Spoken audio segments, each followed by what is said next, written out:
¿Qué tal? ¿Cómo estamos en casa? Muy buenos días, bienvenidos a una nueva semana saludable aquí en la Junta Médica. Leslie, buenos días, empezamos ¿Cómo está, la Paula? semana. Sí, empezamos con muchos temas muy importantes e interesantes.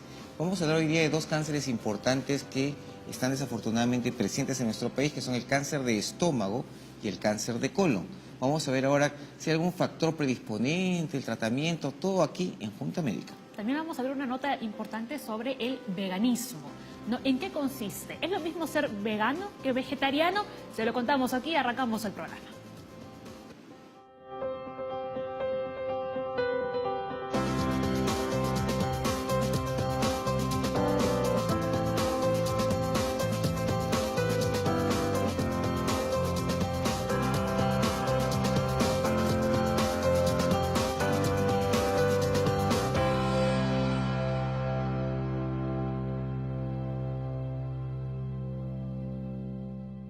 Bueno, hoy en la Junta Médica tenemos varios temas, ¿no?, de los que vamos a conversar. Estamos en vivo, como todos los días, hasta las 11:30 de la mañana.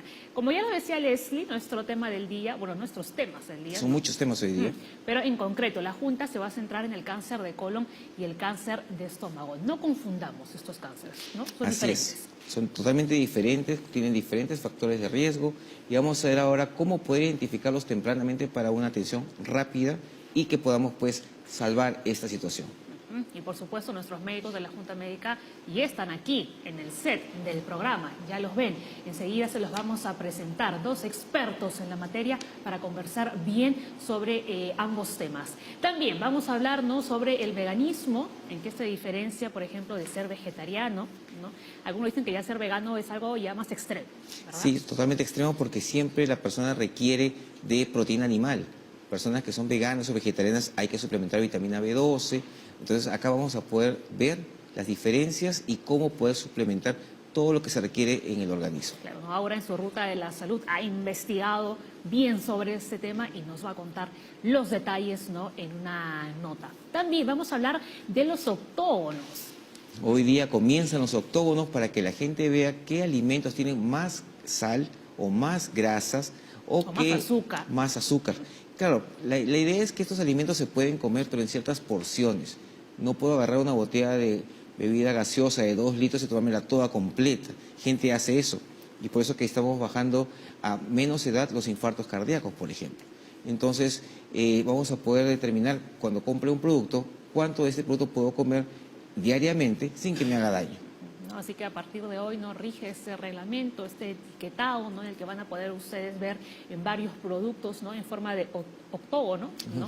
¿Qué es lo que más contienen? Si es en el caso de sodio, azúcar, grasas trans, por ejemplo. ¿Tenemos alguna fotografía con algún producto, ¿no?, para que la gente que está en casa más o menos pueda identificar cómo se va a ver esto, ¿no?, en los productos? Recordemos, ¿no?, que hay muchos productos que se van a vender en las bodegas, pero los vendedores están pidiendo que por favor no les dejen vender los productos que todavía tienen en stock y que no tienen los octógonos puestos todavía. Claro, ahí les han dado un plazo para que sea el 17 de junio, pero del 2020, ¿no? Porque son bodegas más pequeñas, bodegas en las cuales tienen que renovar sus productos, no como los almacenes grandes que los renuevan constantemente, pero obviamente ya uno que está comprando ya sabe que tiene más cantidad de cosas. No, ahí vemos algunas de las imágenes, ¿no?, que ya tienen puesto, ¿no?, estos octógonos, ¿no? Por ejemplo, vemos ahí alto en grasas saturadas, alto en azúcar, alto en sodio, ¿no?, contiene grasas trans, ¿no?, que son grasas que son dañinas para la salud. La idea acá es que la gente pueda conocer realmente qué está comiendo, porque algo puede ser muy bueno. Por ejemplo, en lo personal, yo soy un adicto a las papas fritas. Si tú me das una bolsa de papas así, podría terminármela, pero hace tiempo que ya no hago eso. Entonces, yo conozco entonces ahora cuánto puedo comer para poder satisfacer ese gustito. Entonces, la idea es comer un poco, disfrutar lo que está comiéndose y que no te haga daño al organismo. Claro, ¿no? Y eso que si realmente le damos la vuelta, ¿no?, a los productos que compramos y leemos con atención el etiquetado, ahí nos damos cuenta realmente de todos los ingredientes que llevan, ¿no?, y de todos estos productos que no son muy saludables para nuestro cuerpo, ¿no? No, pero incluso ahí te dicen cuánto debes consumir. Ajá. Pero las personas pues no leemos eso, ahora te ponen pues un tremendo etiquetado que ya pues si no le haces caso ya obviamente es responsabilidad de la persona que no está consumiendo la cantidad adecuada para disfrutar del producto que está comprando. Ahora, estos octógonos no solamente los vamos a ver en los productos, como lo estamos viendo en la imagen, sino que debe también estar colocado en la publicidad. Sí, en la publicidad también, porque obviamente la televisión, los medios van a permitir pues que uno observe pues son un canal de distribución. Acuérdate también, que todo entra por la visión. Ayer estaba escuchando un experto que decía de la mayonesa que uno debería comer una cucharadita de té máximo por día, hasta menos. Imagínate, la gente agarra el pote de mayonesa y la aplasta hasta que puede aplastarlo y está pues envenenándose la sangre. Entonces, comer un poco permite pues disfrutar de la mayonesa, que es algo bueno, pero en cantidades pues aceptables para la salud. Muy bien, bueno, entonces ya lo saben, a partir de hoy rige ¿no? este reglamento, ustedes van a empezar a ver ya estos octógonos, ¿no? En diversos productos que vamos a encontrar en el mercado. Muy bien, Les, ahora sí, nos vamos a hablar, ¿no? Vamos a conversar, ¿no? Sobre el cáncer de colon y el cáncer de estómago.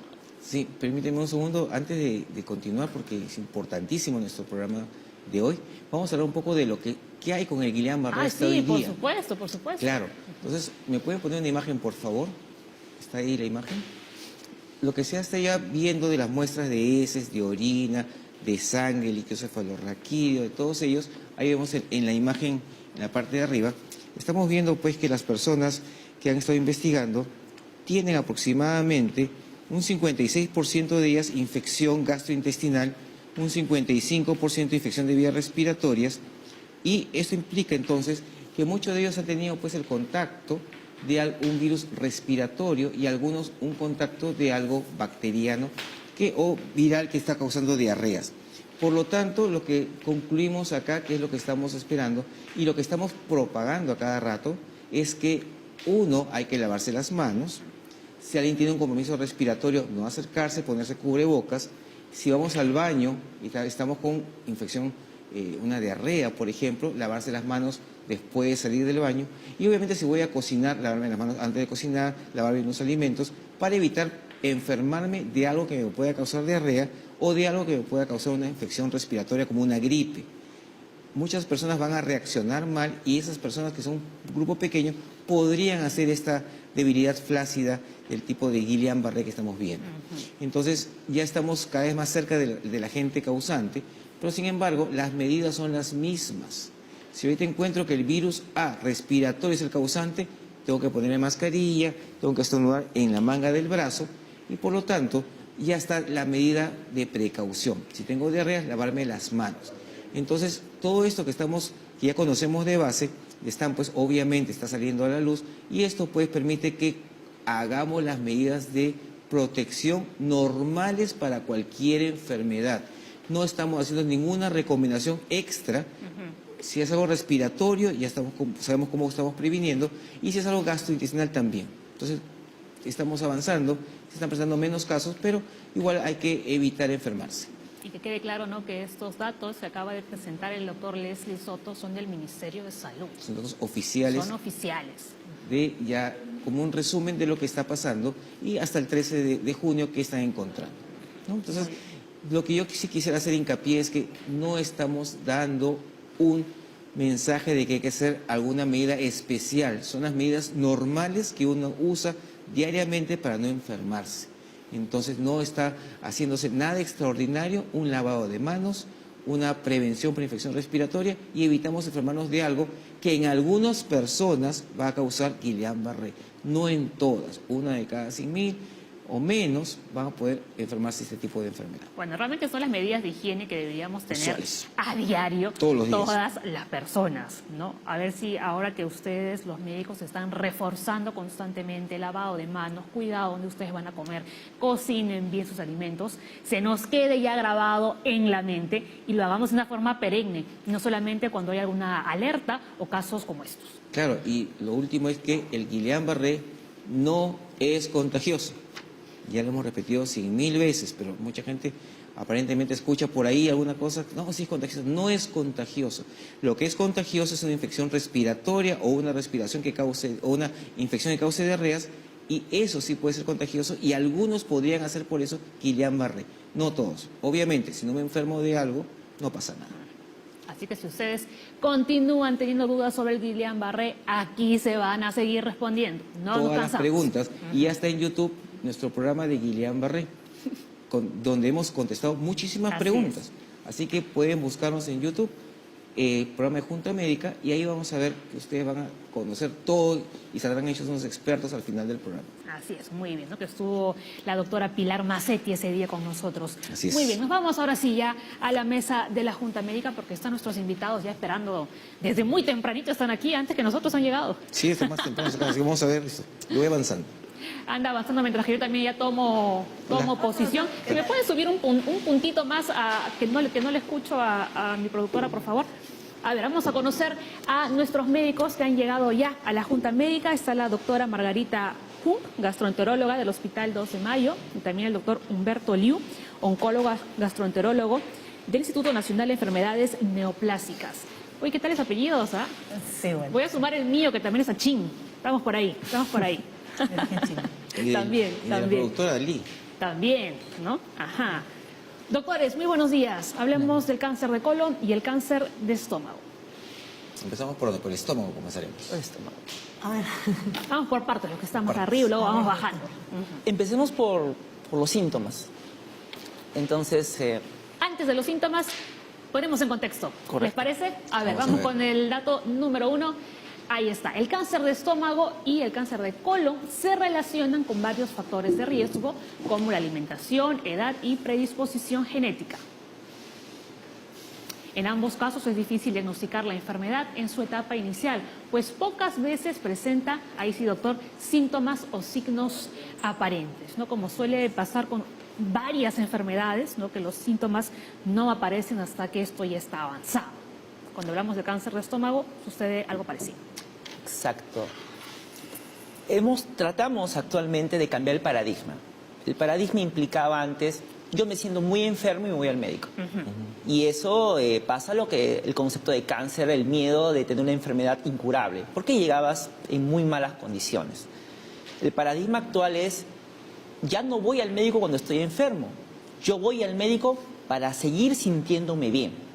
En ese contexto encajan las medidas de prevención primaria y secundaria, y en el peor de los casos encontramos lesiones oncológicas en etapas muy tempranas, tanto de cáncer de estómago y cáncer de colon, que pueden ser tratadas rápidamente a título curativo. Es decir, el paciente se cura del cáncer. Ahora, Ese es un buen pronóstico, ¿no? Es un Porque excelente generalmente pronóstico. los doctores se cuidan mucho, ¿no? En decir la palabra curación, la cura definitiva.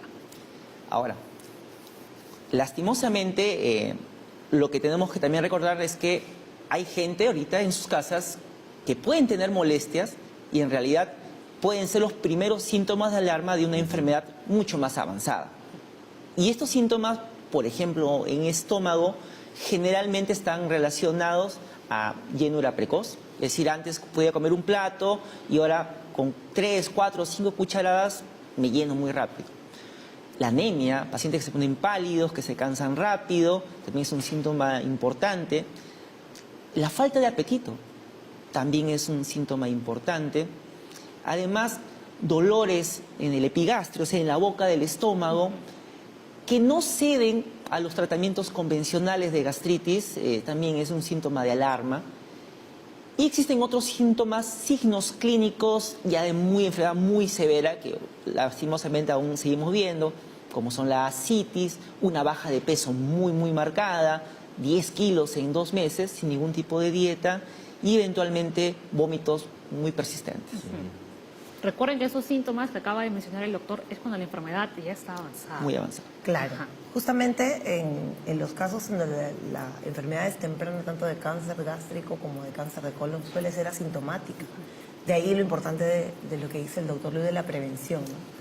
Por eso hay un protocolo establecido ya que en todo paciente que sea mayor de 40 años sea sometido a una endoscopía diagnóstica, por lo menos para detectar lesiones tempranas, o en pacientes que tienen antecedentes familiares, como ya habían presentado ahí, en esos pacientes prestar atención más cercana, que quizás haya que hacer antes estos estudios diagnósticos, antes de esta edad, ¿no? Sobre todo para detectar lesiones tempranas que tienen buen pronóstico y curación, como estamos mencionando.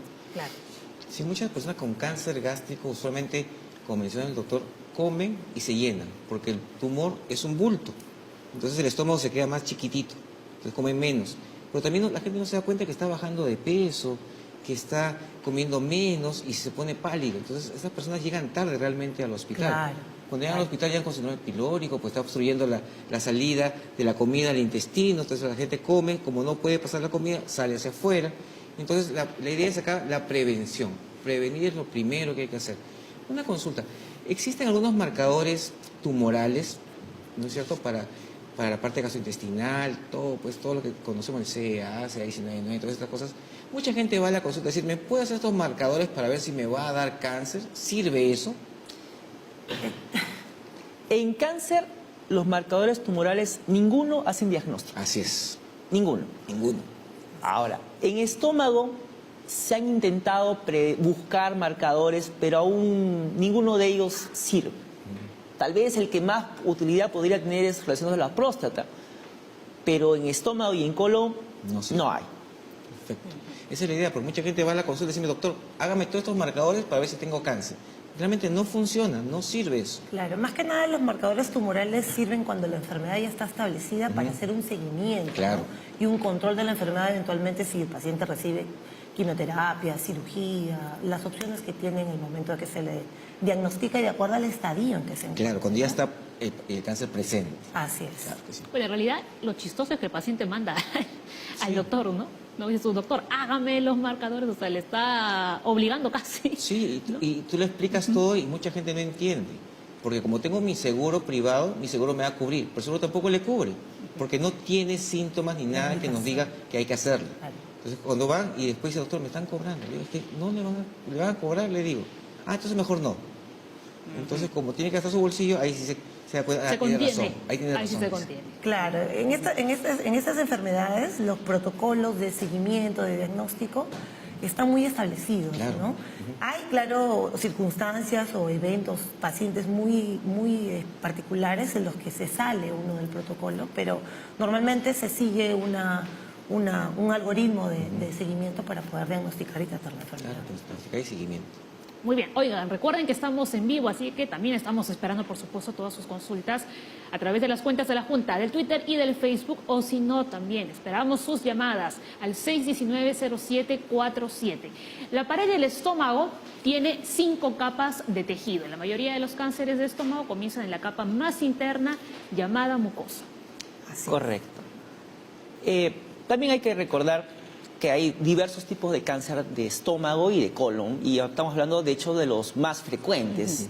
Y el más frecuente del estómago es un tumor que se llama el adenocarcinoma, que es el tumor que nace, digamos que de la primera capa interna del estómago, que es la mucosa, que justo está en el número 1, en la capa más luminal. Aquí lo vemos, doctor. Y de hecho, la pared del estómago tiene un diámetro relativamente pequeño, de 5 milímetros. Y el tema está de que bastan crecimientos muy pequeños del tumor, sobrepasando las diversas capas del estómago, para que el pronóstico cambie drásticamente. Por eso, lo ideal en los temas de prevención o diagnóstico precoz implica en diagnosticarlos exactamente en la capa 1, que es la capa de la mucosa. Ciertamente hay otros tipos de tumores, pero en general son mucho más raros. ¿Qué tan rápido avanza ese tipo de cáncer? Ya. Digamos que hay estadios. Estadio 0, 1, 2, 3, 4. El cáncer tiene un crecimiento exponencial. ¿Qué quiere decir? Que puede pasar de los 10, 15, 20 años de lo que dura hacerse un tumor ya invasivo. 10 años pueden ser tumores muy pequeños. Pero basta un límite de crecimiento y el cáncer crece rápidamente. Muy bien, a ver, tenemos ya... Algo importante Sí, que habría doctora. que agregar Ajá. acá es que, como ven en la imagen, digamos, en el estadio, en la primera etapa, en la etapa inicial, El número que 1. es cuando relativamente puede no haber muchos síntomas, y si hacemos un examen diagnóstico temprano, esa lesión pequeñita es susceptible de ser tratada, de extirparse realmente completamente a través de la endoscopía, ¿no? Entonces la endoscopía no solo es diagnóstica, sino también terapéutica en estos casos, con buena tolerancia y buena tasa de curación. Entonces es muy importante la prevención. Una Eso es consulta. importante, no sabíamos lo de que la endoscopía también, ¿no? Claro. Era una Sí, forma Una no de... pregunta, temprano. ¿en una endoscopía podremos ver el estadio 1 y 2? Ya. Hay diversos métodos diagnósticos del cáncer. La endoscopía solo puede dar con certeza la invasión de la mucosa. Ahora, de forma indirecta, a través de algunos métodos como magnificación o tinciones, se puede intentar predecir la invasión a otros órganos, a la submucosa, a la capa muscular. Hay otros métodos que se complementan a la endoscopía, como el ultrasonido endoscópico, que sí permiten ver invasiones mucho más profundas. En términos generales, la endoscopía ve el tumor que está en la mucosa. Claro que está un poco más. Perfecto. Muy bien, ahora sí vamos con la consulta, ¿no?, que nos ha llegado. Carlos dice, sufrí de úlcera gástrica. ¿Tengo más predisposición de desarrollar cáncer de estómago? Ya. Bueno, en esos casos habría que determinar cuál es la causa de esta úlcera gástrica. No toda úlcera gástrica se va a traducir en un cáncer futuro o es un cáncer en ese momento, ¿no? Lo que sí está muy fuertemente asociada la úlcera gástrica a la presencia de Helicobacter pylori, que es una bacteria que sí en ciertos casos predispone al cáncer gástrico, ¿no? Como decía el doctor Liu, hay los tipos más comunes de cáncer, el más común es el adenocarcinoma y hay otros del tipo linfoma, por ejemplo, donde tiene mucho que ver esta bacteria, entonces de ahí la importancia de erradicarla, ¿no? Lo importante de la respuesta a esa pregunta sería determinar cuál fue la causa de la úlcera, ¿no? La causa de la úlcera pueden ser múltiples, desde el helicobacter hasta el consumo prolongado por mucho tiempo de antiinflamatorios, de medicamentos por automedicación, etcétera. Ok. Doctora, ¿y la persona que tiene Helicobacter pylori y hace una úlcera, cuando se cura, se queda en cero? O sea, voy yo, como tengo mi úlcera, a pesar que me la curen, ¿voy a seguir avanzando a cáncer? No necesariamente, por eso de ahí la importancia de verificar si ha sido curado el helicobacter y hacerle seguimiento a ese paciente. No es que la úlcera ya se pueda haber curado y que ya el paciente no va a venir a control, ¿no? Claro, Lo entonces, importante por lo tanto, es el tiene que seguimiento. controlarse. Así es. Perfecto. Luis Alonso nos dice, ¿el consumo de ají es factor predisponente para el desarrollo de gastritis? ¿Puede esto convertirse en cáncer de estómago? Ajá, a ver. Bueno, hay Son diversos tajiceros en tipos Perú. de ají bueno. El asunto está que el cáncer gástrico es el resultado final de una inflamación crónica, o sea, de muchos años, y eventualmente genera condiciones predisponentes, lesiones predisponentes, y eventualmente eso degenera en cáncer. O sea, por comer un día ceviche y ponerle mucho ají no va a pasar nada. El estómago tiene una capacidad de recuperación increíble. En 48 horas cierra úlceras. Entonces, no necesariamente el consumo de ají puntual es malo. El asunto sería ver si el consumo de ají va relacionado a otros factores de riesgo, principalmente la sal y bebidas alcohólicas o gaseosas. Entonces, ese contexto sí puede hacer una predisposición para factores de cáncer. Ahora, doctores, una persona que también come sano podría tener cáncer de estómago, ¿no? O sea, por otros factores, digamos. Claro. Lo que pasa es que hay múltiples factores. Claro, o sea, ¿no? eso que quede Interviene claro. la Ajá. genética, el ambiente en cuanto a los hábitos alimenticios, etcétera, como está mencionando el doctor. Entonces, claro, no, pero lógicamente llevar un hábito de vida saludable. Claro, y un disminuye. hábito- por supuesto. Disminuye los riesgos. Ayer me llegó, está circulando por el WhatsApp un artículo de un colega que dice que si comes frutas después de la comida es un factor que va a producir cáncer.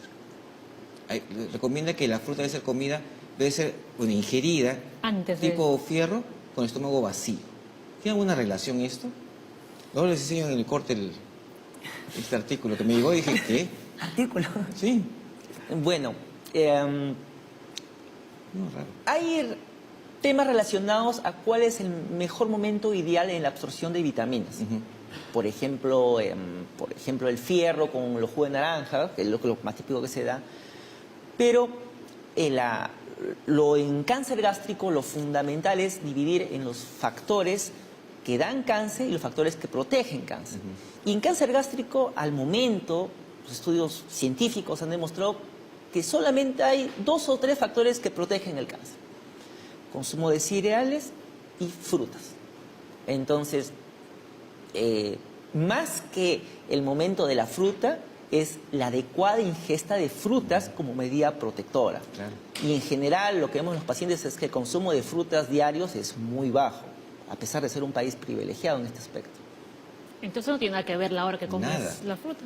Podría haber tal vez una disminución de una que otra absorción de vitamina, pero si uno consume una determinada cantidad de frutas, balanceado, no debería haber ningún problema. Para el cáncer de colon también protege el consumo de frutas Claro. y verduras, ¿no? Claro, la idea es que aquí en el programa estamos con los expertos que nos van a decir realmente estas cosas que circulan por las redes que alertan a las personas. Porque ayer justo una persona me dijo, ¿has visto esto? Ya no puedo comer fruta. Le digo, ¿por qué? Porque dice que si comes fruta después de tu comida te va a dar cáncer. ¿Qué? Y yo digo, ¿dónde has visto eso? Y es un artículo, pues, sabe Dios quién lo habrá escrito. Claro. Pero todo el mundo se confía en eso. Hay que ver la Claro, autoría, empieza a ¿no? circular y la gente lo empieza a Sí, creer. así que coman fruta, que es un factor protector para muchas cosas, tiene vitaminas, tiene todo, Lo que sí- a la hora que puedan comer. Lo que sí, claro, de repente, no sé si será, no lo he leído, no lo he visto, pero de repente se refieren al consumo de fruta y que esté relacionado con alta carga calórica por el azúcar, quizás, ¿no? Una cosa así muy, En forma general, sí, la fruta. ya, un poco Se rara. pasa. ¿no? Sí. Bueno, hablando de los alimentos, ¿no? María Luisa les hace esta consulta, doctores. ¿Comer los alimentos muy calientes o fríos puede influir para un cáncer? La respuesta es sí, para esófago. Ah, ya. Para esófago. Esófago. Dicho sea de paso, uno, a pesar que podemos hablar de estómago, esófago y duodeno, para nosotros están de la mano. Y sí, el consumo de ingestas muy calientes o muy frías en esófago sí pueden ser factores predisponentes. Hay personas, por ejemplo, que les encanta tomar las infusiones casi Hirviendo. hirviendo. Sí, eso es peligroso. Para bajar la entonces. grasa, dice. Y ¿Para además qué? Para Para bajar la para grasa. garganta, ¿no? Y toman hirviendo, ¿verdad? Lo que pasa es que las infusiones calientes sí favorecen un poco mejor la digestión, Claro, quizás, yo- ¿no? Pero no tienen que ser hirviendo, ¿no? Claro, o sea, caliente hasta un punto. Claro, ¿no? tibias, ¿no? Ujú, tampoco nos pasemos. A ver, ¿con qué vamos ahora? Hay que buscar Vamos con ese otro... Factores de riesgo. A ver, Factores de vamos a riesgo. ver cuáles son los factores de riesgo para el cáncer de estómago. Atención, luego nos centramos en el cáncer de colon. A ver, infecciones recurrentes por Helicobacter pylori, alimentación, comidas ahumadas, encurtidas. ¿Están de acuerdo? Sí, sí, está demostrado eso. Ahora, tal vez el tema del Helicobacter es el tema que para nosotros los generales puede ser muy fácil decirlo, pero la evidencia tal vez puede jugar un poco contra esto. Me explico. Si uno asume, por ejemplo, que el Helicobacter es un factor de riesgo, uno podría decir, bueno, hago una campaña nacional de erradicación del Helicobacter pylori y con eso espero disminuir el riesgo de cáncer. Y eso, la verdad, se han hecho estudios muy grandes a nivel mundial para ver si es una medida. Y hay que reconocer que el Helicobacter pylori por sí solo no es un factor de riesgo. Hay diversos tipos de Helicobacter y hay algunos cepas de Helicobacter que son más riesgosas que otras. Por lo tanto, en realidad, estos mismos estudios han demostrado que la mejora en la prevención de cáncer, matando indiscriminadamente el bicho, es muy mínima. Entonces, inclusive los estudios a niveles internacionales, como la guía de Kioto, que es justamente el Helicobacter, hablan de que debe ser un tema individualizado, basado en la población y en su contexto. Y eso creo que debe ser tocado con pinzas por un especialista. Ahora es cierto que casi la gran mayoría de peruanos tiene esta bacteria, pero que está dormida. Sí, sí, en muchos casos, incluso pacientes asintomáticos que se les hace una endoscopía de rutina por prevención o por otros motivos, a pesar de que no tienen síntomas, sí se les encuentra el Helicobacter, ¿no?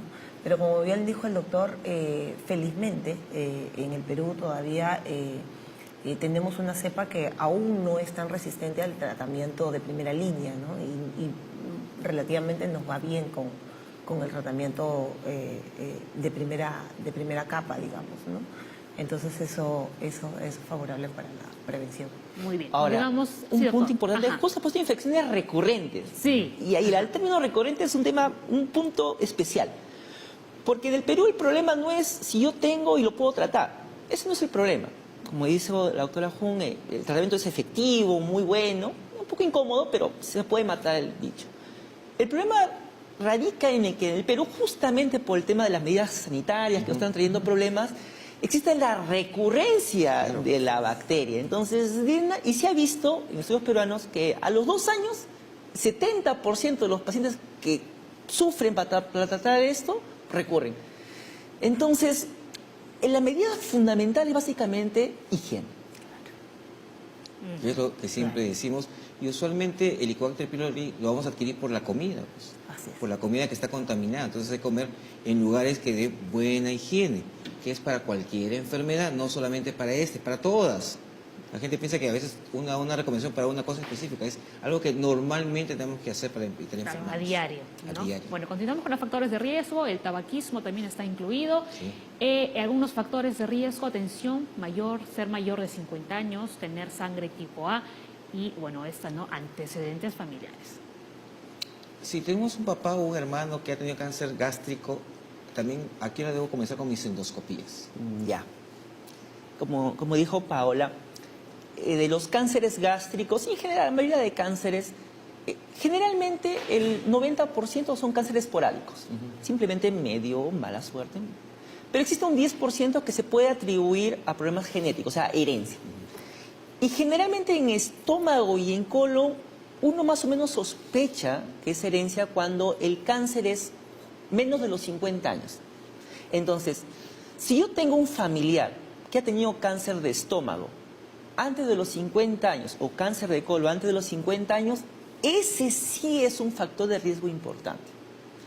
Pero si tenía un familiar, padre, madre, tío, que ha tenido un cáncer entre los 70, 80 años, juega un papel menor, pero sí juega cierto papel. ¿Por qué? Porque generalmente las familias tienen factores de riesgo similares, comen similar, tienen las mismas malas costumbres y también eso habla de eso. Pero generalmente el factor de este familiar es cuando tenemos familiares que han presentado cáncer de estómago o de colon menos de los 50 años. Doctora. Justamente ver, como dice el doctor, a qué edad le dio a mi familiar. Si le dio a los 28, 25 años, más tempranamente tendría que hacerse la endoscopía preventiva, ¿no? De preferencia 10 años antes de cuando mi familiar se le presentó el cáncer. Excelente. Muy bien, ya lo saben. A ver, dejamos ya el cáncer de estómago y nos vamos al cáncer de colon. Seguimos bajando. Sigo bajando. Seguimos bajando. A ver, algunos síntomas, no. Vamos con esto. La mayoría de los cánceres colorectales comienza con el crecimiento de tejido adicional, pólipos, en el revestimiento interno del colon o del recto. Cualquier persona puede tener pólipos en el colon y no todos se convierten en cáncer. A ver, por favor, expliquemos esto bien. Claro, al igual que en el estómago, el colon también tiene un revestimiento interno, el epitelio, ¿no? Donde ahí pueden crecer primariamente lesiones, pólipos, que son algo así como un lunar de carne que han visto en las personas que les sale en la piel, muy parecido, ¿no? Que inician, qué sé yo, de diferentes tamaños, ¿no? Puede ser desde el tamaño de una pepita de ají o quizás más pequeños, y que eventualmente, dependiendo del tipo de tejido que se desarrolle, pueden convertirse en cáncer. Pero efectivamente, no todos los pólipos que se encuentren se van a convertir en cáncer, ¿no? Hay de varios tipos y justo del tipo adenomatoso es el que tiene riesgo para convertirse en cáncer. No obstante, no todo pólipo adenomatoso es potencialmente cáncer tampoco, sino que hay varios tipos de tejido polipósico que habría que estudiar en anatomía patológica en el microscopio para evidenciar si este tiene una potencialidad maligna. En todo caso, nosotros los gastroenterólogos tenemos como premisa que pólipo encontrado, pólipo extraído, ¿no? Porque no vamos a estar a la expectativa de qué tipo de pólipo se trata, ¿no? Al igual que en el cáncer de estómago también hay cierta predisposición genética y hay unas entidades clínicas muy específicas donde hay poliposis familiar, vale decir, si tengo un hermano o un pariente de primer grado que ha tenido pólipos, o muchos pólipos en el colon, poliposis familiar, entonces hay cierta predisposición al cáncer también. Pero efectivamente no todos los pólipos son malignos, digamos. Claro. ¿No? Doctor. Complementando lo que dice la doctora Hu, la potencia de hacer una colonoscopía de despistaje a un paciente cuando uno reseca el pólipo, le quita el riesgo de hacer cáncer. O sea, y esa disminución es significativa, más del 20%. Entonces, si bien es cierto, los pólipos, uno puede tener pólipos y depende mucho del tipo, creo que lo fundamental que debe llevar el televidente es que chequeo, sacar todos los pólipos que sean posibles y mantenerse con medidas de prevención primaria. Perfecto. Algunos síntomas, vamos a ver cambio en los hábitos de evacuación. Puede haber episodios de estreñimiento, episodios de diarreas, algo que no es habitual en la persona. Pero se podría confundir con colon irritable. Sí. Sí, sí. Quizás en ese caso, claro, para diagnosticar intestino irritable es otra entidad clínica que justamente es diagnosticada estando seguros de que no haya otra entidad orgánica que esté explicando los síntomas del paciente, ¿no? Pero específicamente en cáncer de colon, cuando hay cambios en el hábito defecatorio, ya sea diarrea o sea estreñimiento, nos orienta a pensar dónde puede estar una lesión, ¿no? Si en el lado derecho o en el lado izquierdo del colon. No obstante, ya cuando hay esos cambios, probablemente ya tengamos una enfermedad instalada, ¿no? Pero los pólipos, que son las lesiones primigenias, no van a dar síntomas de ese tipo. Ahora, las personas que están diagnosticadas con este síndrome podrían llegar a ser cáncer de colon. No tiene nada que ver. Ajá.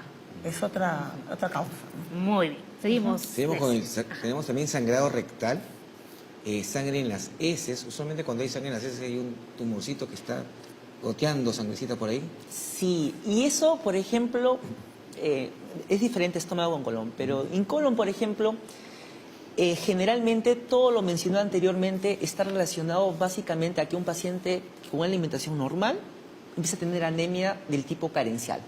Entonces, porque generalmente uno espera, solo se asusta cuando ve sangre en las heces, que puede ser generalmente una hemorroides, pero generalmente la pérdida de sangre de un paciente con cáncer de colon no se ve en las heces, pero sí se ve en estudios de sangre que va perdiendo el fierro y en heces que hay sangre oculta en heces. O sea, hay que apuntar eso. O sea, no hay que esperar a ver sangre en heces para decir no puedo tener. Al contrario, no es necesario ver que haya sangre para pensar que uno puede tener.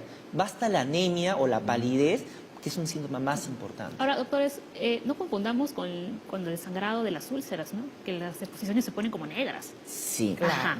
es diferente el sangrado, ¿no? El sangrado que proviene del tracto digestivo alto, básicamente es negruzco, color de la brea, ¿no? O color del betún, digamos, ¿no? El sangrado bajo es más rojo vivo, ¿no? O color del vino. Rojo vinoso. Sí, Claro. nos aclaramos bien ahí. Sí, usualmente esto lo vemos en pacientes que en teoría comen bien, ¿no? Pero de repente hacen un examen de sangre y sale anemia. Y dicen, ¿por qué tengo anemia si yo como bien? Como todos los días bien, tengo buen apetito, y justamente ahí vamos a verificar la posibilidad de que pueda haber un cáncer escondido por ahí. Así es. Correcto. A ver, Gustavo en el Twitter nos dice, ¿qué examen debo solicitar para descartar cáncer de estómago y colon? Mi padre falleció de cáncer de estómago, tengo 45 años. Ya, esa es una excelente pregunta, sobre todo en estómago y en colon.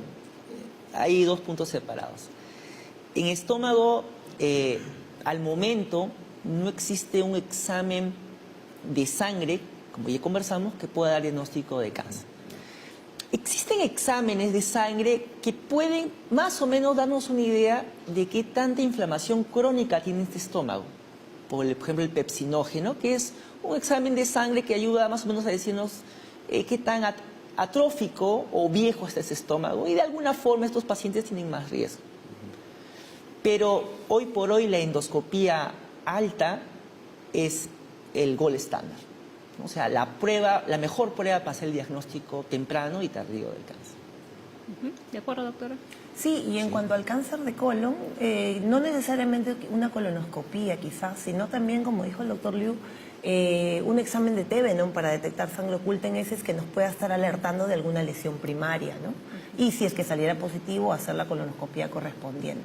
Pero quizás ahí faltaría un dato de preguntar a qué edad falleció su padre o a qué edad se le presentó el cáncer, ¿no? Porque 45 años, digamos que es una edad joven todavía, adulto joven, entonces habría que ver el padre cuándo falleció o cuándo se le presentó el cáncer al papá, ¿no? ¿Y qué tipo de cáncer fue? Bueno. Ahora, aquí hay algo importante que hay que recalcar, que un paciente que, digamos, no tiene ningún síntoma, es sano, entre comillas, no va a hacerse una endoscopía, así nomás. No debería. Debería.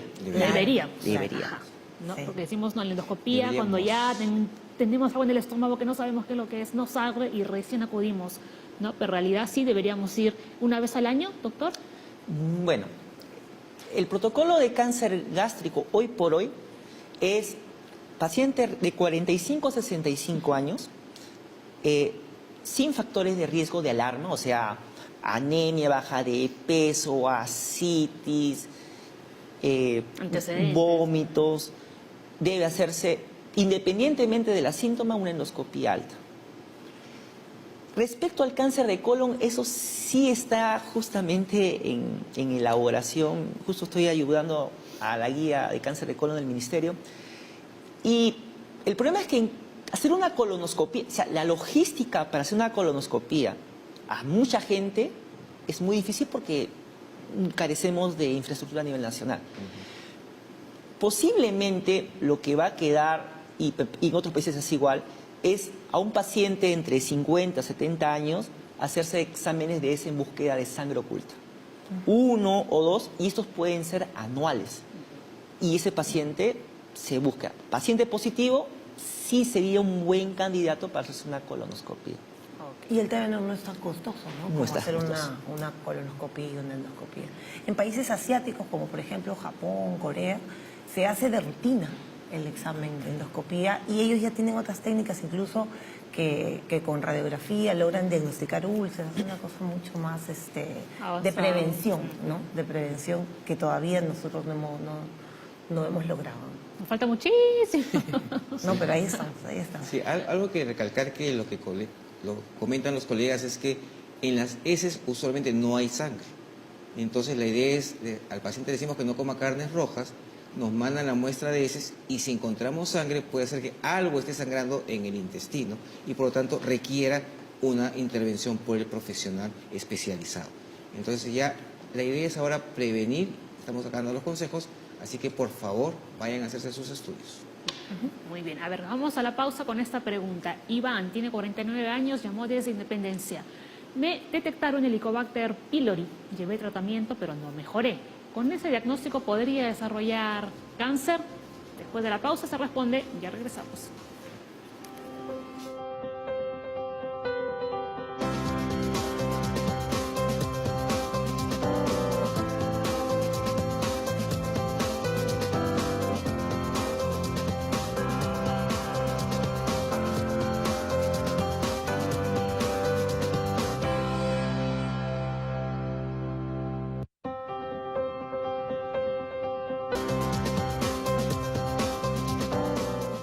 En Junta Médica estamos hablando del cáncer de estómago y también del cáncer de colon, pero ha llegado el momento de hablar de los veganos.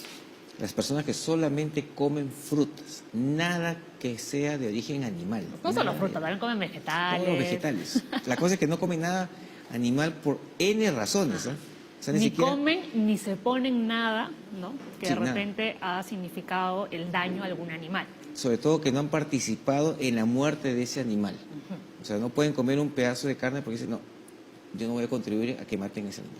Pero Porque- cuéntame lo que me estás diciendo. Ah, sí, yo tengo una amiga vegana que me dice, doctor, si usted fríe una hamburguesa de carne y saca su hamburguesa y queda algo ahí, y yo frío mi hamburguesa De soya. y me como ese pedacito de su hamburguesa de carne que está ahí, sí me la puedo comer. Yo, pero ¿no eres vegana? No, lo que pasa es que yo no he contribuido a matar la vaca. Usted sí. Así me lo puedo comer. Entonces, hay muchas cosas acá que hay que aclarar y para eso está Aura, para que nos Ajá. cuente. Ahora he investigado. Vamos a ver qué es lo que ha encontrado.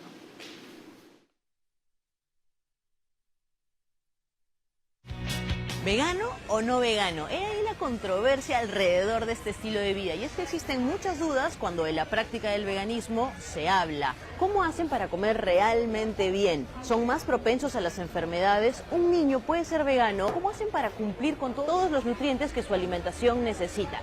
Dicho esto, la Ruta de la Salud ha planteado sus preguntas, así que ahora busquemos a nuestros especialistas para aclarar el panorama. Empecemos.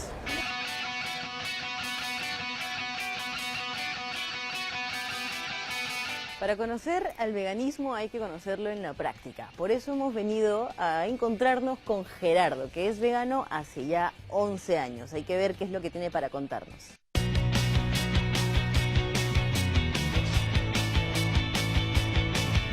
Cuéntanos, ¿cómo es que te inicias en este cambio de vida? Como a los 30 años me regalaron un documental que se llama Terrícolas y para mí fue un shock bastante fuerte porque mostraba las 5 formas de explotación animal que existían, ¿no? Más comunes. Así que ahí comenzó el cambio, ¿no? Y nos hemos encontrado ya con Mónica Bamonde, que es nutricionista experta en comida vegana.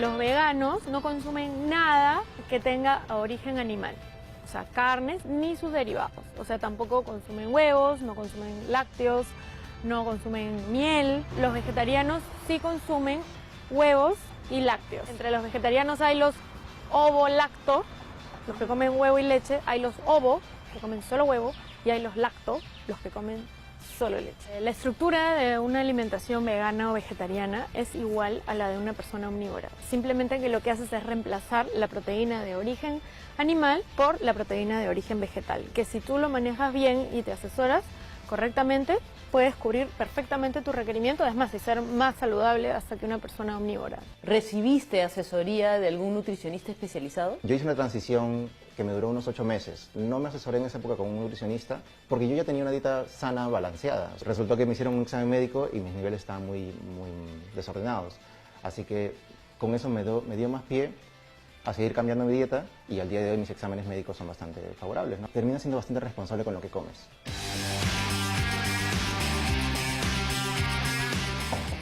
Doctor, ¿qué Hola, tal? ¿cómo estás? Pasa por favor. ¿Se puede vivir saludablemente siendo vegano, doctor? Si una persona presenta algún tipo de déficit, no es recomendable que tome ningún tipo de decisión con respecto a ninguna forma de alimentación de las que yo llamaría extrema. Lo que sí es importante tener en cuenta que si una persona decide volverse vegetariana o volverse vegana, tiene que consumir un suplemento de vitamina B12, de todas maneras. Dependiendo de la cantidad del suplemento, se toma una vez al día, 2 veces por semana, una vez por semana. ¿Para qué sirve ese suplemento? Es un suplemento que evita que tú tengas, por ejemplo, pérdida de pelo, función neuronal. Es un cofactor, además de la producción de la hemoglobina, ¿no? Para evitar la anemia. Y no es que tú me dirás, pero entonces ¿por qué los vegetarianos y los veganos tienen que consumir un suplemento? ¿Significa que su alimentación no es completa? Lo que pasa es que las personas omnívoras reciben ese suplemento de una manera indirecta, porque los animales que consumen reciben en sus piensos o en su comida ese suplemento.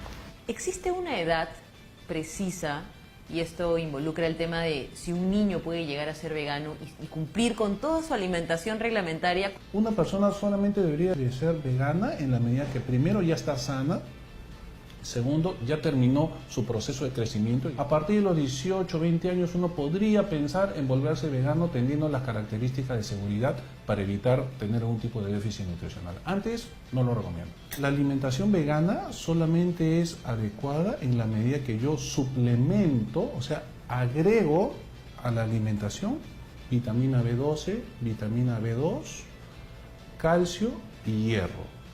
Si yo tengo que agregar este tipo de nutrientes en mi alimentación convencional, quiere decir que la manera como yo me estoy alimentando no es una manera equilibrada ni saludable por lógica simple.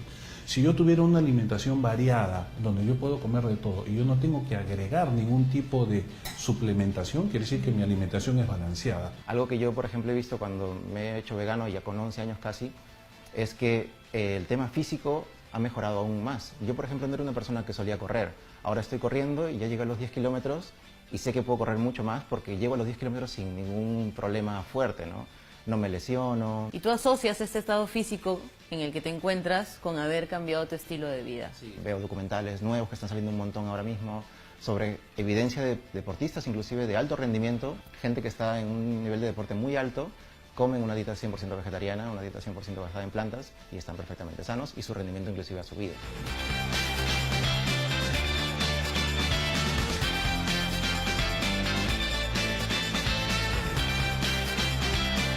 Hay un concepto que se llama biodisponibilidad. Es cuánto de lo que yo como se queda en mi cuerpo. La biodisponibilidad de los alimentos de origen vegetal es completamente diferente que la biodisponibilidad de los alimentos de origen animal. A mí me gustaría conocer tu refrigeradora. Gerardo, ahora sí, el momento de la verdad. He venido a encontrar carne en tu refrigeradora. Ábrelas, muéstranos, por favor. Bueno, tenemos leche de soya, hay menestras que hemos hecho ayer para llevarnos al trabajo con tuppers, hay por ahí algunas verduras. ¿Dónde haces tus compras? Normalmente la gente relaciona la comida saludable, la comida vegana con un precio exagerado y súper elevado. ¿Cómo haces tú? Mira, nosotros no nos complicamos la vida, la verdad. Tenemos un mercado por acá cerca, unas cuadras, así que vamos al mercado y compramos todo. Y de hecho gastamos mucho menos de lo que gasta una persona que come carne. Cuando yo comía carne, hace 11 años atrás, estoy gastando un 35 o 40% menos en dinero. Acá yo tengo mi producción de hamburguesas. Tengo hamburguesas de garbanzo, de quinoa, de lenteja y de frijol negro. Y bueno, estas son para mí, así que les puedo enseñar para que vean. Estas son de quinoa y estas son de lentejas, pero esas las congelo para mí, para mi producción. ¿Estas de quinoa y beterraga? ¿O por qué están? Claro, las pinto con beterraga. Y eso es una especie de chorizo. Una especie de chorizo que lo tengo ahí congelado. No me engañes, pues, ¿no? ¿Por qué me engañas? Es pura quinoa con beterraga, hojas verdes, semillas y un poco de sal, comino y pimienta. Oye, Es muy esto se sencillo. ve buenazo. Algo que tenemos mucho en cuenta son las semillas, porque son buenas fuentes de omega 3, omega 6, que con eso reemplazamos al pescado, ¿no? Hay tres cosas que son bien importantes. Una es que nos hagamos un análisis previo para saber cómo estamos de vitamina B12, de ferritina y de hierro, ¿no? O de hemoglobina. Segundo, tomar el suplemento. El suplemento de vitamina B12 es súper importante si uno es vegano, vegetariano o pesco-vegetariano. Y tercero, no tengamos miedo de las grasas, ¿no? Porque muchas personas tienen miedo porque las grasas engordan. Comamos grasas. En los veganos es muy, muy importante y en los vegetarianos consumir grasas saludables como por ejemplo palta, frutos secos, aceite de oliva, coco, aceitunas. Le voy a pedir que nos deje 3 consejos importantísimos a esa cámara. Darnos cuenta si estamos en un adecuado estado de salud o no. Eso vale decir que quiere decir que si no tengo ningún tipo de déficit o no. Segundo, tener en consideración que ser vegano es una decisión que uno puede tomar, pero que no necesariamente está ligado a que uno tenga una alimentación más saludable o no. Ser vegano no implica que uno sea más saludable o no. La alimentación saludable no está ligada a eso, sino está ligada a comer lo que uno necesita. Y lo tercero, si aún así yo decido ser vegano, tener en cuenta estas 4 suplementaciones: hierro, calcio, vitamina B2 y vitamina B12. En 11 años que eres ya vegano, ¿qué es lo más difícil y lo más fácil que has encontrado en el entorno? Mira, lo más fácil yo creo que es la alimentación. Lo que me parece difícil de ser vegano en Perú es lidiar con la gente que te ataca porque tú elegiste vivir una vida diferente.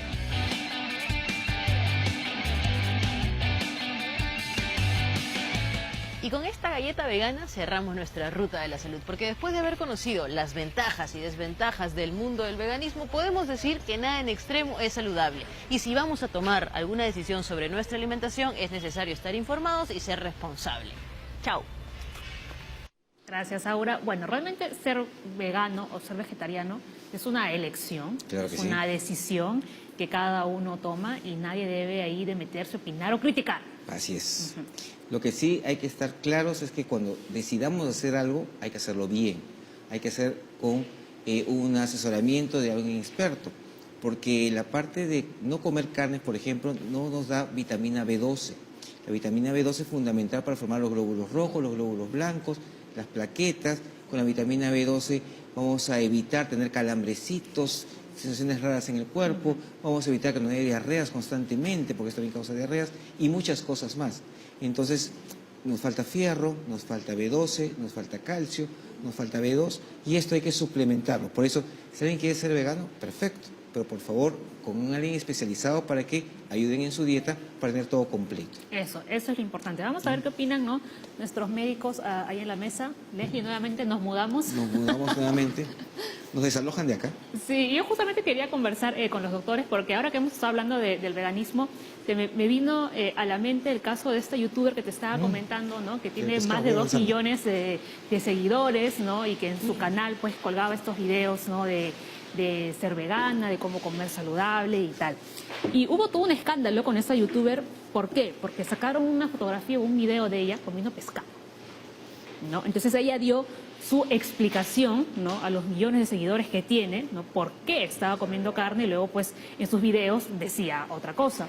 Y es que ella dijo, que durante 6 años tuvo una dieta crudivegana, y en ese tiempo dice que perdió su periodo, o sea, ya no menstruaba, tuve menorrea, y se hizo varios estudios y tenía las hormonas desbalanceadas, ¿no? Y el nivel de vitaminas y minerales pues estaban bajísimos. Por lo tanto, su cuerpo necesitaba recuperarse y acudió donde un médico y le dijo que tenía que consumir un poco de proteínas. En ese caso, pues, ella optó por el pescado, ¿no? Y esa fue la explicación que ella dio. Claro, o sea, como decían en la entrevista, el colega que estaba hablando, justamente hay que hacerse el chequeo previo, ¿no?, para ver si realmente está en buena condición como para ser vegano. ¿No? O sea, Porque, todos no calificamos para ser veganos si no estoy en un buen estado físico. claro, porque hay aportes, aminoácidos, un tipo de proteínas que solamente las tienen las carnes animales y que sirven para algunas funciones, para muchas funciones en nuestro cuerpo, ¿no? Sobre todo en los niños, por ejemplo, que también lo especificaron ahí. Entonces, ser vegano no es, claro, exactamente es una decisión, pero hay que prestar atención a ciertos factores que me pueden llevar a descompensarme, ¿no?, en una fisiología normal, ¿no? Tener amenorrea, que no le venga la menstruación a una persona joven, no es normal, no está bien. Entonces, verificar qué déficit tenía ella, ¿no? Claro. Que se asesoren bien para poder hacer Claro, el seguimiento, claro. Generalmente los youtubers de dieta no tienen ninguna asesoría médica, ¿no? Y hacen dietas espectaculares y tienen estos problemas. Y no saben sus niveles basales de B12, Claro. hierro, nada. Justamente eso hay que decirle mucho a la población. En la consulta viene gente que en internet ha leído de todo. Sí. Desde que tienen un tumor cerebral por un simple dolor de cabeza, que no necesariamente es así, hasta, qué sé yo, que tienen parásitos por haber estornudado. Unas cosas muy descabelladas que se le recomendaría a los televidentes, bueno, a la población en general, que verifiquen quién otorga esa información, ¿no? Eso, claro. Yo no sé si cabe el momento, pero yo les digo a mis pacientes, ¿no? Señora, señor, ¿no? Me dijo mi vecina que no tomara la medicación por esto, por eso. Y le digo, mire, si usted cayera presa por algún motivo, ¿usted va a buscar un abogado que ha estudiado tantos años para poder defenderla? ¿O busca un leguleyo en la calle que no va a saber las leyes, etcétera? Lo mismo pasa con nosotros, ¿no? Nos hemos preparado, estamos en constante estudio para poder ayudar a los pacientes, ¿no? Y dar una información evidenciada, fidedigna, veraz, ¿no? Y eso es algo que todavía la gente no asimila, ¿no? Sí, acá lo que decimos siempre es que el doctor Google no sabe de medicina. No hay que revisar al doctor Google para nada. Para eso uno estudia todos los días, porque el médico nunca deja de estudiar porque aparecen cosas nuevas constantemente. Y es que me va a decir pues realmente qué es lo que tengo y por dónde tengo que ir. Y hablando de los veganos y los vegetarianos, ¿esto me protege o me afecta para el cáncer gástrico y colon que estamos hablando? Ya. Siempre una de las preguntas que nos hacen es, ¿existe la dieta para evitar el cáncer? Entonces, la respuesta es no, porque en estos foros no puede decir, no, hay que comer tomate y zanahoria, y la persona come tomate y zanahoria todos los días hasta que se pone amarillo. Y hay que recordar que existe, y todo nutricionista o centro médico puede dar, existe una pirámide nutricional. Y justo el veganismo encaja en algo en esto. ¿Por qué? Porque en la base de la pirámide están los cereales. Arroz, trigo, espagueti, encaja ahí, quinoa. Productos que el Perú tiene y de sobra en todas las regiones. Frutas y verduras están en el segundo escalón. O sea, en realidad una dieta saludable, o sea, no hay que pelearse con el vegano. Lo que hay que pelearse es que la persona en su plato, la mayor parte del porcentaje de ese plato sea entre cereales, vegetales y frutas. Ahora, carnes, en realidad, es del vértice es lo penúltimo, o sea, es poquito.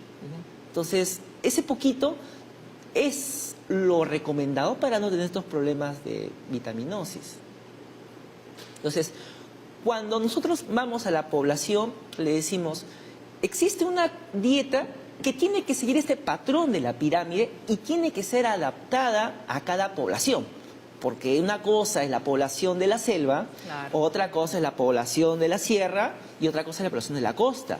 Y diferente el norte, el centro y el sur. Entonces, cuando uno hace recomendaciones nutricionales para prevenir el cáncer, hay que seguir esta pirámide, pero tiene que adaptarse a las preferencias y a los productos locales. Eso es un buen punto, doctor, ¿no? Porque a veces nos olvidamos de eso, ¿no? Ujú. Y la gente piensa que comer carne roja es comer un churrascazo todos los días. Claro. Y eso no es cierto. Justamente una recomendación práctica para las personas es decir, ya, del plato de segundo que yo voy a ingerir en mi almuerzo, la mitad tiene que ser de vegetales. Como decía el doctor, de los que se tengan a disposición. Quizás en la selva hay otras cosas diferentes de la costa, en la sierra, en fin. ¿No? Pero la mitad que sea de vegetales, la cuarta parte que sea de carbohidratos, arroz, papa, yuca, camote, lo que se tenga, y la otra cuarta parte de las proteínas que puede ser aportada, bueno, en el caso de los veganos quizás por proteínas de origen vegetal, o en los que tenemos preferencia por la comida animal, qué sé yo, pescado, pavita, pollo, carne, etcétera, ¿no? Es un dato práctico para la, Claro, pero la alimentación realmente diaria. en Perú no comemos una gran cantidad de proteínas animales. Excelente apreciación. Ajá. Justamente hace poco hubo una recomendación justo de carnes rojas y cáncer de colon. Y esa es una recomendación que uno lo puede leer en una guía y habla, y justamente hay países con alta presión de cáncer de colon, y uno puede leer esa guía y decir, mira, las carnes rojas dan cáncer, entonces no hay que comer. Y cuando uno análisis en el Perú, en verdad, cuál es la realidad en el Perú, para tener ese riesgo de cáncer de colon comiendo carnes rojas, implica comer más del 50 gramos diarios de carnes rojas. Argentina come 3, 4 veces a la semana carnes. El peruano promedio come 5 gramos diarios de carnes rojas al día. Entonces, dar una recomendación indiscriminada que las carnes rojas dan cáncer, podríamos poner desnutrición a esta población, y al contrario, es un lujo en el país comer carnes rojas. Sí, es caro. Pero en realidad creo que hay un déficit del consumo de proteínas en general, ¿no? Porque si ustedes ven el plato del peruano promedio, ¿no? Así como pollo, pavita, es una porción chiquitita de lo que comen realmente Claro, de carne. justamente Ajá. esta distribución que O a veces decía, ni hay. ¿qué es lo que pasa? ¿No? La mitad de nuestro plato suele ser carbohidratos, acompañado por un trocito de papa y un trocito de carne o de pollo. Y harto juguito. Claro, ¿no? Y el aderezo para matizar. O un Y huevo, sopa. ya. O la ¿Y sopa. dónde está la verdura? ¿Dónde está los vegetales que sí se necesitan y que pues, justamente requieren por lo menos el 50% de la ingesta de un almuerzo, por ejemplo, ¿no? Aparte de todos los beneficios que da de satisfacer el estómago para no comer tanto, la poca carga calórica, en fin, ¿no? Ya son otros temas. Pero y que además sí se ha demostrado, ¿no? Que el consumo de vegetales previene el cáncer de estómago, el cáncer de colon, como estamos conversando. Yo cuando hice mis alumnos, por ejemplo, en un pueblo de la sierra, subía a un bus por el pollo una vez por semana, no vendían carnes rojas por ninguna parte. Cuando matan a un animal, avisan contigo para que la gente pueda comprar y asegurarse que va a matar su carnero, qué sé yo, para venderlo. O sea, el consumo es mínimo. Y es justamente una zona que básicamente es carbohidratos o alimentación. Así es, Sí. así es. Y eso tampoco es salud. No, tampoco. Claro. Tampoco es salud. A ver, vamos con las consultas. Iván, ¿no? Ya habíamos leído esta. A ver, me detectaron Helicobacter pylori, llevé tratamiento pero no mejoré. ¿Con ese diagnóstico podría desarrollar cáncer?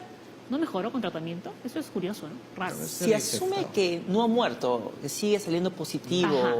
Ahora, hay diversas formas de verificar, también incorrectas de verificar si ha muerto. Algo muy frecuente que pasa es que la gente se toma exámenes de sangre para hacerse diagnóstico y verificar que ha muerto. Y el examen de sangre ya no sirve para esos controles. Entonces, eso es una primera pregunta. La segunda pregunta es... ¿Y el de aliento? El aliento, ese es uno de los exámenes que serían los mejores para hacer ese seguimiento. Ahora, la pregunta esencial es si en verdad las molestias de un paciente se deben al Helicobacter pylori. Y si en verdad este paciente con Helicobacter pylori tiene factores de cronicidad en el estómago, como atrofia, como metaplasia, que podrían decir, mira, este paciente sí hay que seguir insistiéndole porque ya este estómago está maltrecho y va a ser cáncer posiblemente. Pero ese es un paciente joven que se hace una endoscopía, es un estómago perfecto y solamente tiene Helicobacter, pues posiblemente esta cepa sea estas cepas medias benignas y realmente no tendría posibilidades de desarrollar cáncer. Pero importante ahí el seguimiento, Claro. ¿no? No vaya a ser que justamente esa cepa sea la que cause los cambios en la mucosa que dice el doctor de atrofia, de metaplasia, y ahí haya cierto riesgo, ¿no? En el futuro de desarrollar O sea, en este lesiones. caso, si Iván no mejoró con el tratamiento, o sea, tiene que nuevamente acudir al médico, no decir no mejoré, ahí lo dejo. No. Ajá. Habría Sí, que ver sí, qué bien. le pueden aconsejar lo mejor para él. Pero Lili de Cusco nos llamó por teléfono, ella tiene 40 años, dice, mi hermano de 44 años tuvo cáncer de colon y le retiraron los pólipos sin someterse a quimioterapia. Hace poco le hicieron una colonoscopía y solo le duele en la zona. ¿Es normal el dolor? Ya, normalmente cuando un paciente tiene cáncer de colon, la cirugía tiene un enfoque curativo, ¿no? De resecar toda la lesión, incluso se llevan hasta el tejido que visiblemente puede ser sano para que células que se puedan haber implantado se analicen si han invadido otros órganos, ¿no?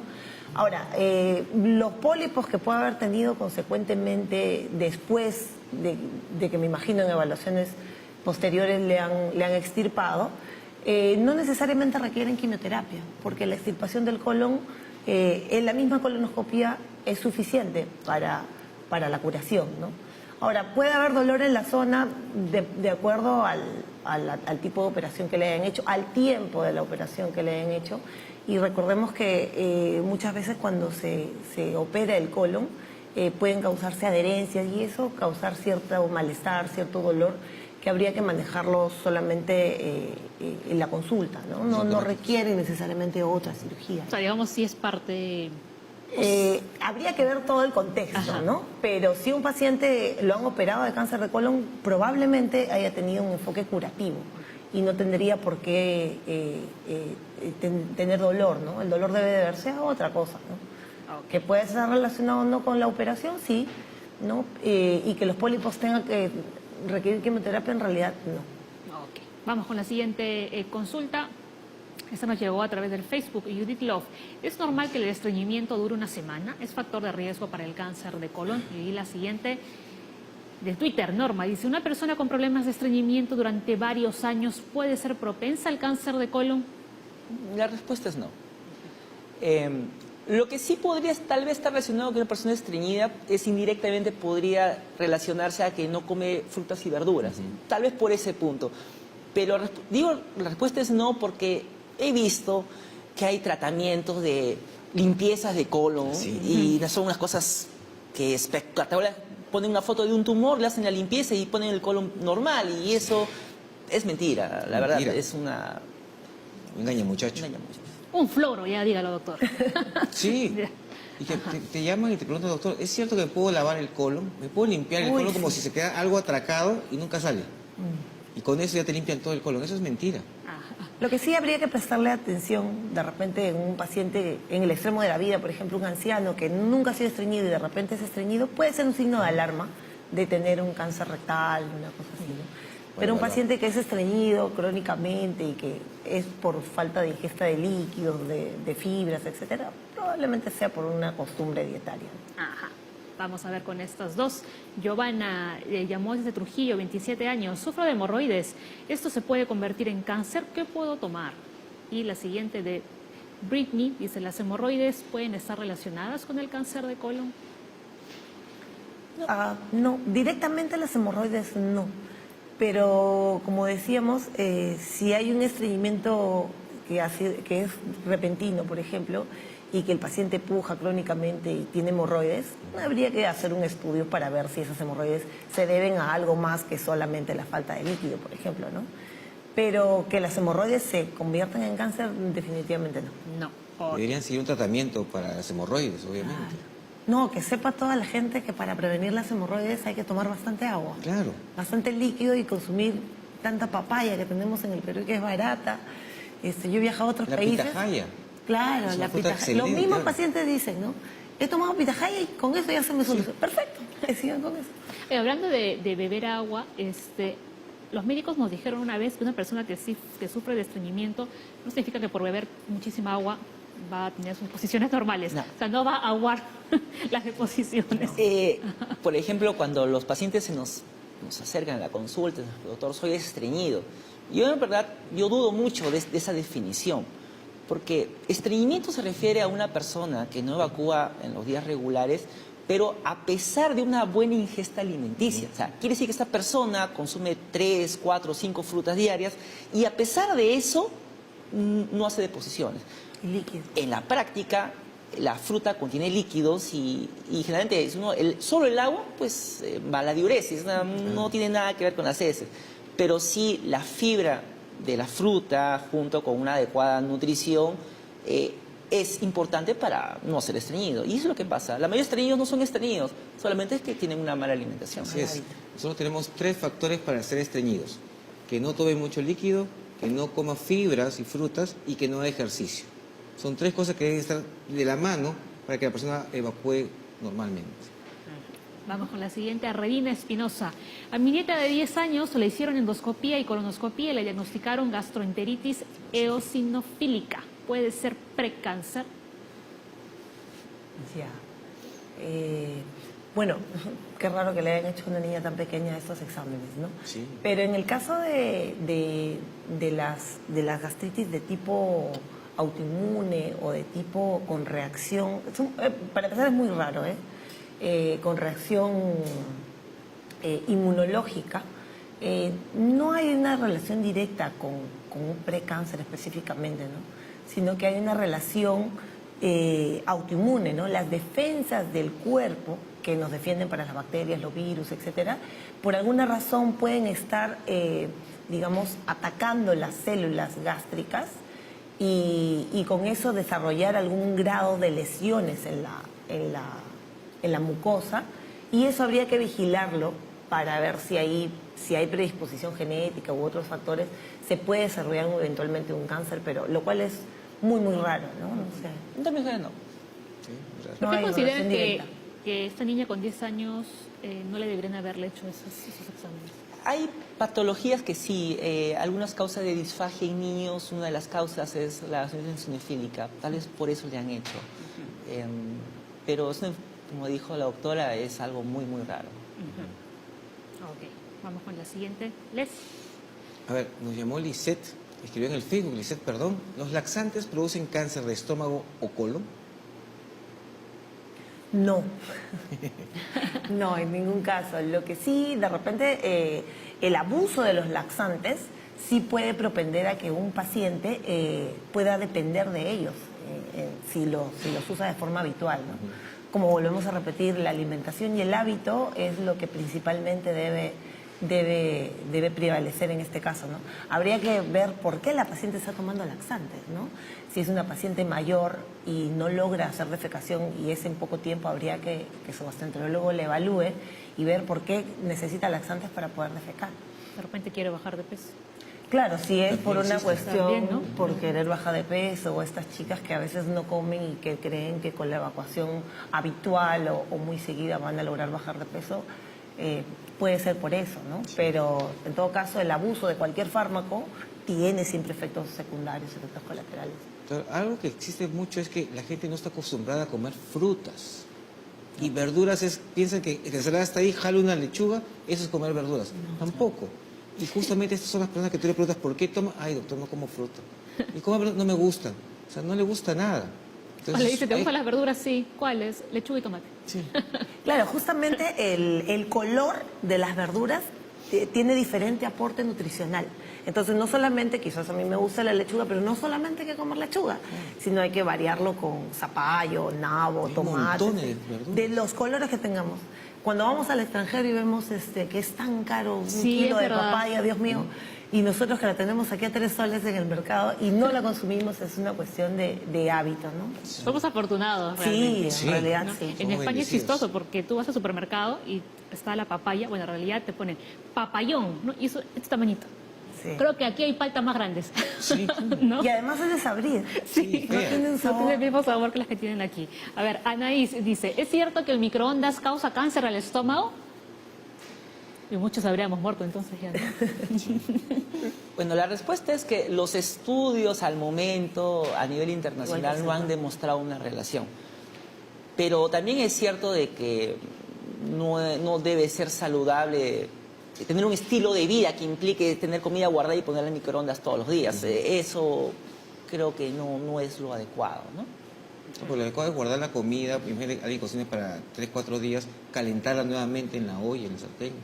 Eso sí debe hacerse. Sí, por un tema de practicidad, pues imagínate, ¿no? Yo que sé, llegas de trabajar a las 3 de la tarde y tu comida ya está servida en un plato, ya la calientas en el microondas, ¿no? Como volvemos a repetir, es cuestión de hábito, ¿no? Quizás no es práctico, pero si se hace eventualmente, bueno, no hay estudios que hayan demostrado que sea una causa directa. Lo que sí, la comida fermentada, la comida guardada, la comida muy ahumada, sí puede ser factor de riesgo para cáncer gástrico. Y ahora, comer, por ejemplo, en estos, los tecnopors, los Bueno, envases de el tecnopor. tecnopor no se va al microondas, eso sí. Eso, porque hay gente que mete, hay gente que mete el tecnopor En en el principio el microondas. tecnopor Esa no es va al el microondas. Hay materiales de vidrio que son los más adecuados. Inclusive para la conservación en la refri, los Mejor materiales de de vidrio, cristal, ¿no? de hecho, son mucho Pero aprovechando la pregunta de Paola, también salió diciendo a la gente que el tecnopor hacía daño para servir las comidas. Entonces una pollada que esté metida en un tecnopor, Claro. la comida que te venden en el tecnopor llega a la casa, ¿esa comida se contamina con algo que pueda causar daño al estómago o algo?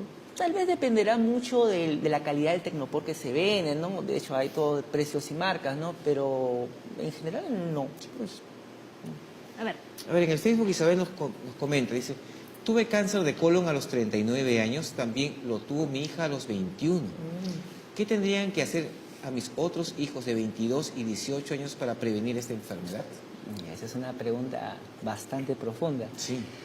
Para empezar, Isabel posiblemente tenga el diagnóstico de síndrome de Lynch, porque no ha hablado nada de pólipos. Sí.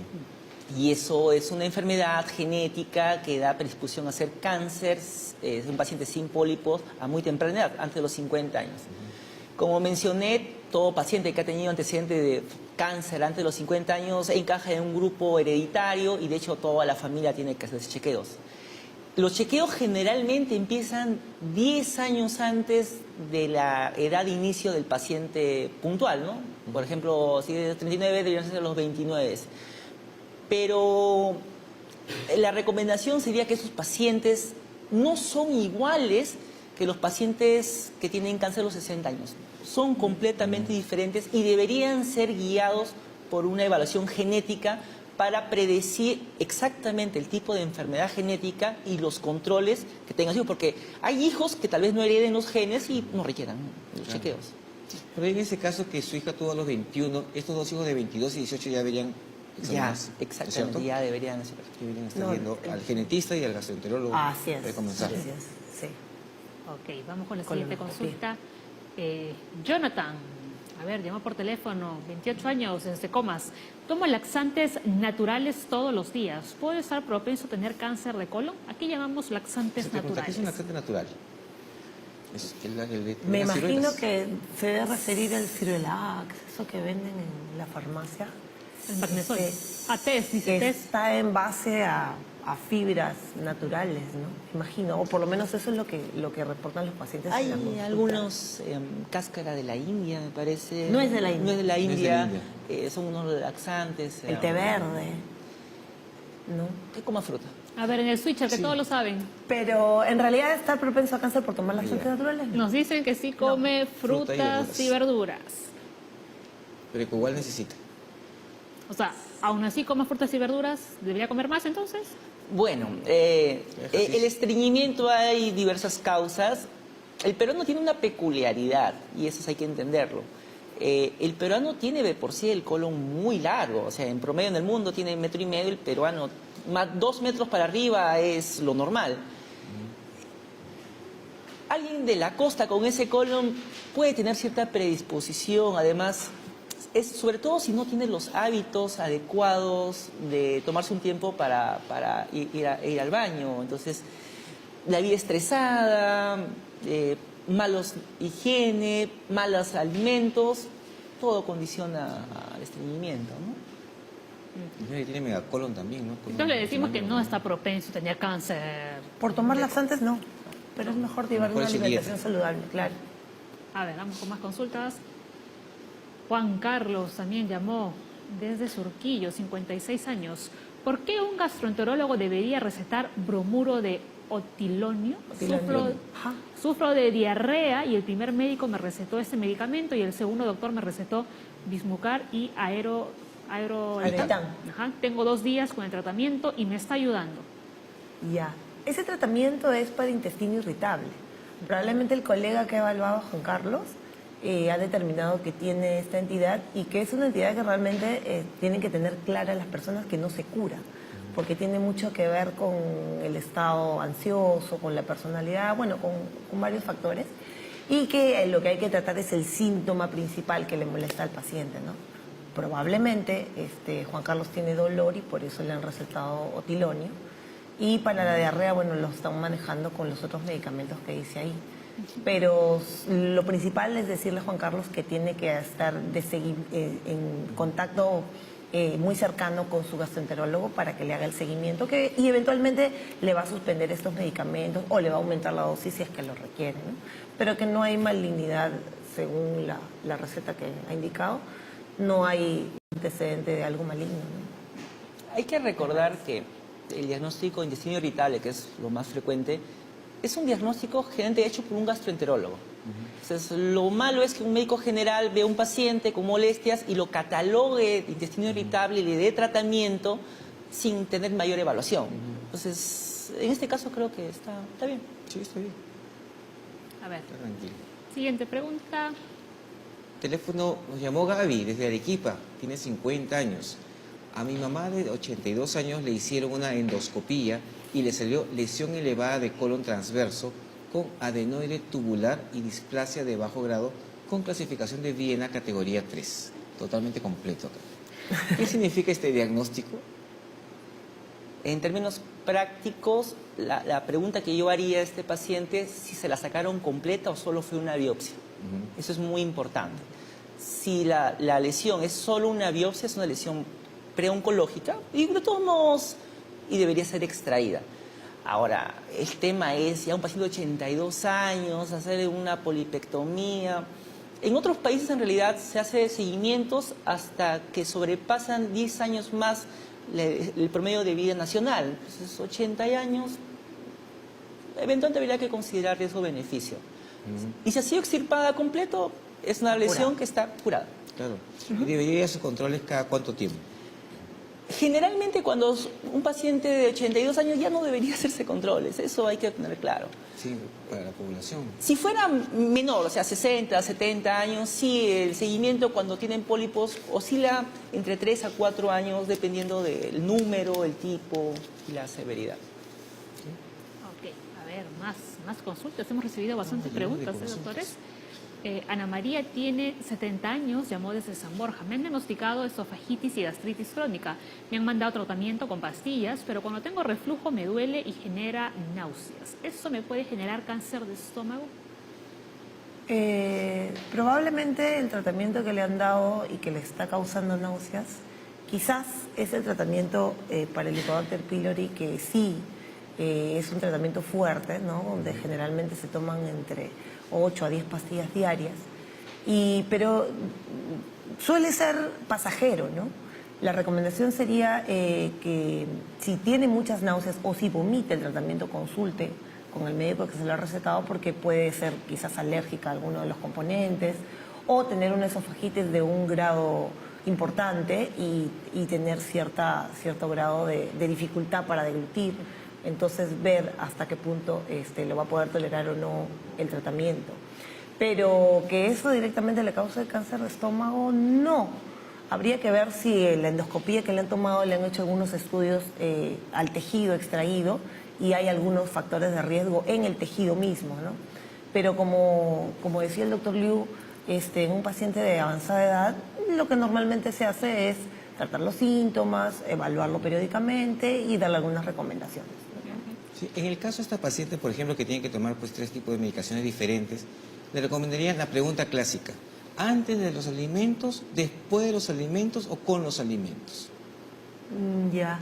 Hay ciertos medicamentos que tienen indicación previa a los alimentos y hay otros que se recomiendan efectivamente con el estómago llenito, para que lo puedan tolerar mejor, o entre comidas, incluso a veces se les recomienda para que no sienta estos efectos colaterales, digamos, en cuanto al sabor, a la tolerancia, ¿no?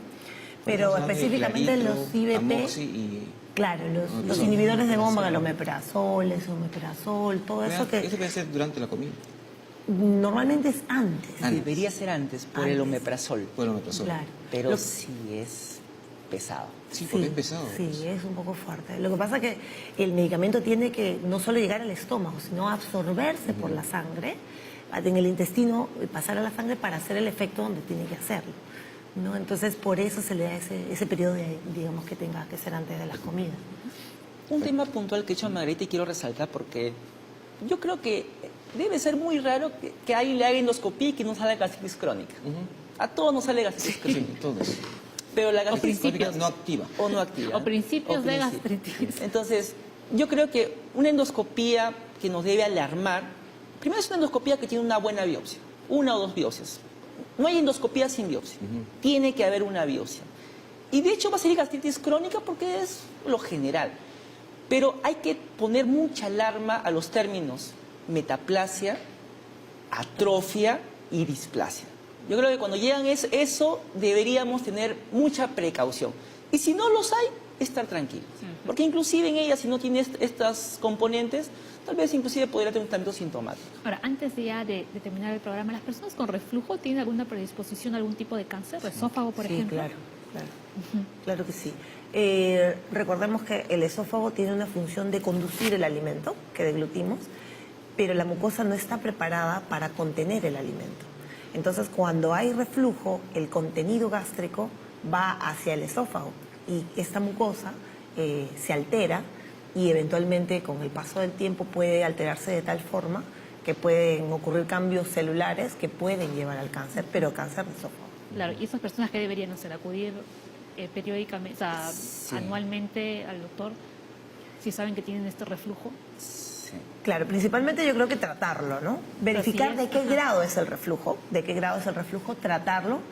Y bueno, no hay que confundir con la regurgitación que a veces puede ser fisiológica, ¿no? Después de comer alguien puede tener un eructo o un chanchito con un poco de ácido y eso no es reflujo, ¿no? El reflujo tiene algunos criterios diagnósticos, hay que hacerlo con endoscopía, en fin. Pero quizás la recomendación para las personas en general es que nunca se vayan a acostar por lo menos inmediatamente después de haber comido, que pasen un par de horas o 3 horas, ¿no? Que eviten alimentos que causen flatulencia, como, qué sé yo, masticar chicle, las bebidas gaseosas, ¿no? Y sobre todo no acostarse inmediatamente después de comer.